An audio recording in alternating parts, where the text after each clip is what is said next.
지소미아 한일 군사정보보호협정, 일본의 변화가 없으면 오늘 자정을 기해 그냥 종료한다, 이런 방침이었는데 바로 한 30분 전에 일단은 지소미아 종료 통보의 효력을 정지한다, 또 WTO에 우리가 제소한 절차도 정지한다, 이런 청와대의 발표가 나왔네요.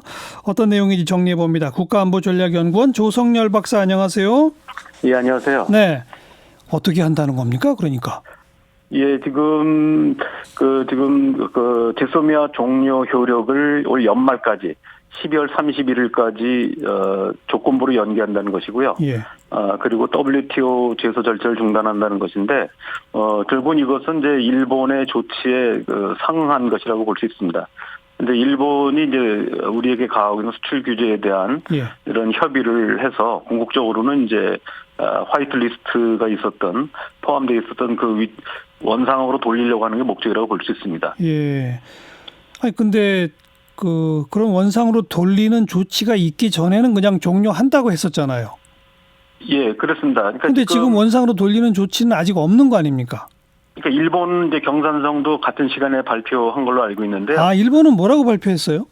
예, 수출 규제에 관한 기존의 과장급 협의를 국장급으로 올리고 또 우리 이제 반도체와 관련된 3대 수출 규제에 대해서 한국과 일본이 이제 공동 조사를 통해서 새로운 어떤 수출 관리 방안을 만든다, 이렇게 돼 있습니다. 아, 그래요.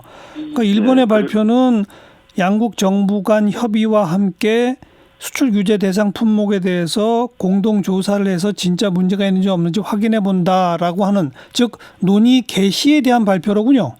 예, 그렇습니다. 그러니까 일본으로서도 좀 약간 자기네들이 문제 제기를 했기 때문에 원인 제공자로서 자기네 주장이 일방적으로 틀렸다는 게 아니라 그러면 자기네들이 한국의 수출 관리가 문제 있다고 지적을 한 만큼 한국과 일본이 공동으로 조사를 해서 우리 주장대로 문제가 없다고 한다면 원상으로 돌려놓겠다는 얘기입니다.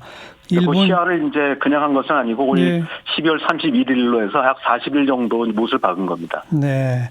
일본이 이런 식으로 공식적으로 논의하자, 우리의 문제가 있는지 확인해 보자라고 나왔으니 그 논의와 확인이 끝날 때까지 12월 31일을 시한으로 일단 우리도 지소미아 종료하겠다라는 통보했던 거 좀 연기하겠다, 이 말이다. 예, 그러니까 이제 무조건 연기한 건 아니고 지금 말씀하신 것처럼 31일까지 효력을 정지시킨다, 이렇게 된 거죠. 그렇군요. 오늘 발표의 시작에 이런 문구가 있다면서요. 우리 정부는 언제든지 한일 군사 비밀 정보 보호 협정 효력을 종료시킬 수 있다는 전제하에, 이런 표현이 있다면서요. 예, 그렇습니다. 지금 말씀드린 것처럼 이것은 이제 일본의 조치들, 일본의 조치도 뭐 바로 지소미아의 경우는 이제 시한이 딱 정해져 있었지만 일본의 수출 규제 조치 또는 화이트리스트를 복원하는 조치들은 시한이 걸리거든요. 일본의 우리식으로 하면 이제 국무회의가 통과돼야 되는 문제도 있고 그런 점들을 감안해서 우리가 정부가 일단 효력 정지시켰지만 언제라도 일본이 약속을 안 지키거나 이럴 경우는 우리는 다시 한번 원상 복귀를 수 있다, 이런 걸 이제 깔고 있는 겁니다. 뭐 협의가 가다가 중단돼 버린다든지 그러면 그냥 그 원상대로 종료하겠다, 이런 거로군요. 예, 그런 얘기입니다. 조 박사님은 이런 결론을 예상하셨어요? 아니면 좀 놀라셨어요? 뭐 어제부터 그런 얘기가 나왔는데 사실 뭐 제3의 안 그래서 계속 나왔던 얘기이긴 합니다. 나왔던 얘기이긴 하고요. 다만 이제 우리 정부가 일본의 태도 변화가 없었기 때문에 그래서 고심을 하는, 어찌 보면 지금 이런 안들은 지난번 지소미아 종료 결정하기 전에 이른바 스탠드 스틸 어그리먼트라고 그래가지고 일단 현상을 동결하자는 제안이 있었거든요. 미국이. 그 부분에 대해서 한국 정부는 받아들이고 일본이 거부했던 적이 있습니다. 뭐 일설에 의하면은 한국 정부가 미국을 통해서 제안했다, 이렇게 얘기를 하는데요.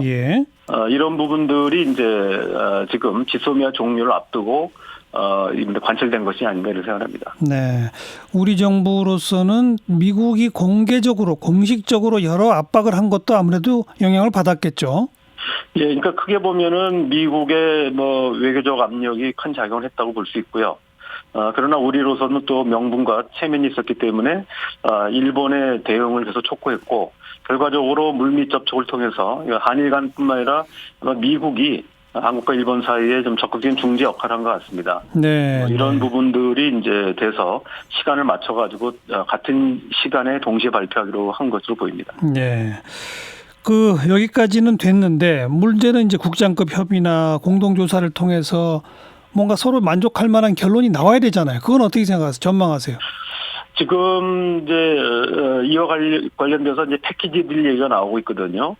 사실은 이 문제의 먼 원인을 보면은 작년 10월 말에 있었던 우리 대법원의 일제 강제 동원 피해자 위자료 보상 문제가 있습니다. 배상 문제요. 예. 이 문제에 대한 이견에서 발생한 건데. 그렇죠. 이 부분들에 대한 아마 의견 접근도 어느 정도 같이 된 것 같습니다. 다만 이제 지금 아베 총리가 우리 문희상 의장이 일본 측에 자민당 간사장에 제안했고 아베 총리가 검토를 해봐라 이렇게 긍정적 신호가 나왔다고 지금 보도가 되고 있습니다. 예. 아마 이런 부분하고 패키지로 지금 공개된 거는 이제 지소미아와 수출 규제로만 돼 있지만 그렇죠. 아마도 대법원 판결과 관련된 처리 문제, 강제동원 피해자 문제까지 패키지로 해서 아마 올 연말까지 지금 하려고 하는 것 같고요. 예. 만약 그게 이루어지지 않으면은 일본 전번 3개 기업에 대한 어떤 압류 자산을 견금하는 문제가 내년 봄부터 시작됩니다. 그렇죠. 이제 한일 관계가 파국에 이를 수밖에 없기 때문에 아마 그런 것까지 패키지로 좀 같이 논의된 것으로 보입니다. 발표에 빠져 있지만 핵심은 거기네요. 대법원 판결 난 거. 문희상 의장이 제안한 게 양국 기업에다가 뭐 정부도 참여하고 뭐 대충 그런 모양새죠. 아닙니다. 그러니까 정부가 공식적으로 들어간 건 아니고요. 왜냐하면은 이제 일본 전범 기업하고 그다음에 이제 일본의 전후 청구권 자금으로 혜택을 본 우리 한국 기업들.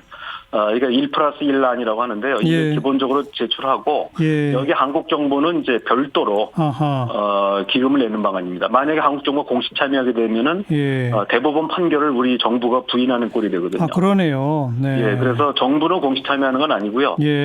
별도로 참여해서 이른바 이제 1+1 괄호 열고 알파 이렇게 얘기합니다. 근데 그 안에 대해서 일본도 원래는 부정적이었는데 태도가 바뀌었다 이 말이죠?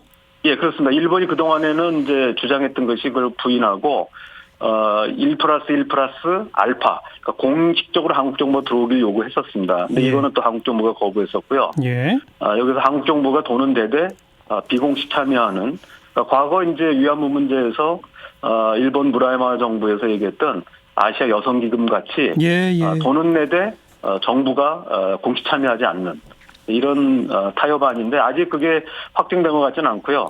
아베 총리가 검토를 해봐라 이런 정도이기 때문에 그나마 이제 이런 정도 타협이 나온 게 아닌가 싶습니다. 자, 요약하자면 미국의 적극적인 중재 노력, 우리 정부, 일본 정부 양쪽에 대한 또 아마 한일 간에도 물밑 접촉이 있었겠고, 그렇습니다. 그래서 일본도 우리도 일단 12월 말까지는 더 논의합시다라고 하는 합의를 전제로 해서. 지금 일단 모든 조치는 일단 동결시켜 놓은 거 아니겠습니까? 예, 맞습니다. 효력 정지죠. 네. 근데 서로 이렇게 효력 정지까지 동시에 발표까지 왔다는 얘기는 된다는 얘기 아닐까요? 일단 될 가능성은 높고요. 일단 미국으로서는 시간을 이제 벌었기 때문에 아마 미국의 적극적인 이제 노력이 더 한층 강해질 거라고 보고 그동안에 미국 트럼프 행정부가 사실은 이제 한일 간의 문제뿐만 아니라 미 행정부의 어떤 동맹 관리 능력이 이제 의심을 받았었거든요. 미국 내에서도 트럼프 대통령의 어떤 동맹에 대한 시각이 문제가 많이 제기받았습니다. 그렇기 때문에 이제 이런 부분에서 내년 대선도 있기 때문에 트럼프 대통령 행정부가 좀 더 적극 나설 거로 보입니다. 그런데 이 지소미아 이런 결정이 나는데 미국이 역할을 했다 이런 얘기를 듣다 보니까 그러면 한미 주한미군 방위비 분담 협상에서 혹시 우리가 조금 꿀리게 되는 거 아닙니까? 이건 무관한 거예요? 어떻게 된 거예요? 제가 볼 때는 이 방위비 분담 문제는 트럼프 대통령이 대선 공약서부터 2016년부터 계속 했던 얘기고요. 지소미아 문제가 나타난 거는 이제 7월, 8월 달이기 때문에 금년이요. 직접 연관은 없다고 생각합니다. 또 우리도 그걸 연관지어서는 안 되겠죠. 연관지어는 우리가 불리하죠. 따로따로 대응해야죠. 그렇습니다. 여기까지 듣겠습니다. 고맙습니다. 감사합니다. 국가안보전략연구원 조성열 박사였어요.